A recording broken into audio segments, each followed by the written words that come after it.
It started with a message on my phone. No number. No name. Just a single sentence. Do not look at the man behind the glass. I thought it was a joke. Some spam text meant to mess with me. I swiped it away. But it came again. And again. The same message, always at exactly 3:33 a.m. I should have blocked the number. I should have ignored it. But one night, curiosity got the best of me. At 3:32 a.m., I sat awake in bed, phone in hand, watching the seconds tick by. And at precisely 3:33 a.m., the message arrived. Do not look at the man behind the glass.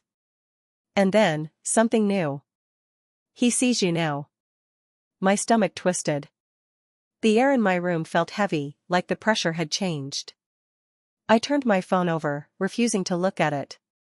But something told me, no, begged me, to check the mirror across the room. I didn't want to. But I did. At first, I only saw myself. My bed, my nightstand, my reflection staring back. But then, in the corner of the mirror, behind me, where there was nothing but an empty wall, I saw him. A man. Pale. Gaunt.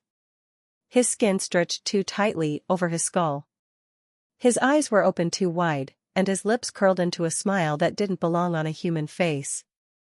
And he was looking right at me. I turned around so fast I nearly fell out of bed. Nothing. No one. Just the empty wall. But when I looked back at the mirror, he was closer. My breath hitched. My body screamed at me to run, but I couldn't move. His hands were now pressed against the other side of the glass, his long fingers splayed out, like he was testing the barrier. Then, slowly, he raised one hand. And waved. I ran. Out of my room, down the hall, into the bathroom where there were no mirrors, no reflections, no way for him to see me. My phone buzzed in my hand. Do not look at the man behind the glass. I smashed my phone against the sink. The screen cracked, but the text was still there. And then, a new message. You already did. I spent the night in the bathroom, lights on, staring at the door. I didn't sleep. I didn't move. I didn't breathe too loudly.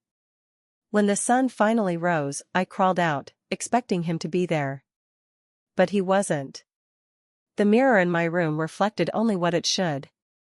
I convinced myself it was a dream. A sleep-deprived hallucination. But the next night. 3:33 a.m. Do not look at the man behind the glass. This time, I threw my phone across the room before I could check the mirror.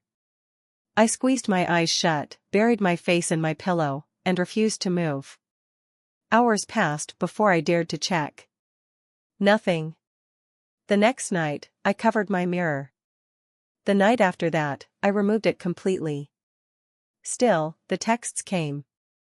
I changed my number. They still came. I stopped using a phone entirely. But at 3:33 a.m., without fail, a whisper would echo from the empty wall where the mirror used to be. You already did. I moved apartments. It didn't help. The messages found me, even without a phone. I heard them in static on the TV, saw them in scrambled letters on billboards, written in the condensation on my bathroom mirror after a shower. One night, I went to a hotel. No mirrors. No reflective surfaces. I sat on the bed, watching the old, buzzing TV. Just until sunrise, I told myself. Just until it was safe. At 3:33 a.m., the screen went black. I wasn't alone. His reflection appeared in the TV screen, standing directly behind me, his face almost touching mine. His breath felt cold against my neck. His fingers reached toward my shoulder. I lunged for the remote, smashing the screen with all my strength. The glass shattered, the reflection disappeared. My heart pounded. I sat there in the dark, staring at the broken TV. Then, from behind me, the closet door creaked open. Slow. Deliberate. And in the darkness, a voice. You already did. I blacked out. When I woke up, I was in my car, parked outside my apartment. The sun was rising. My hands were shaking, my knuckles white from gripping the steering wheel. I don't remember driving home. I don't remember leaving the hotel. But when I checked my dashboard, there was a crack running through the radio screen. A thin, jagged line, like something had been pressing against the other side. I stopped sleeping after that. Or at least, I tried to. But sleep finds you, eventually. And when it did, he was waiting. Every dream, every shadow in the corner of my eye, every moment of stillness, he was there. But the worst part? It wasn't just me anymore. I started getting messages from people I hadn't spoken to in years. Friends, coworkers, even strangers. The texts all said the same thing. Why did you show him to me? I never responded. I just deleted every message, threw away every phone, and tried to disappear. But it didn't matter. Because at 3:33 a.m., no matter where I am, I hear him whisper. You already did.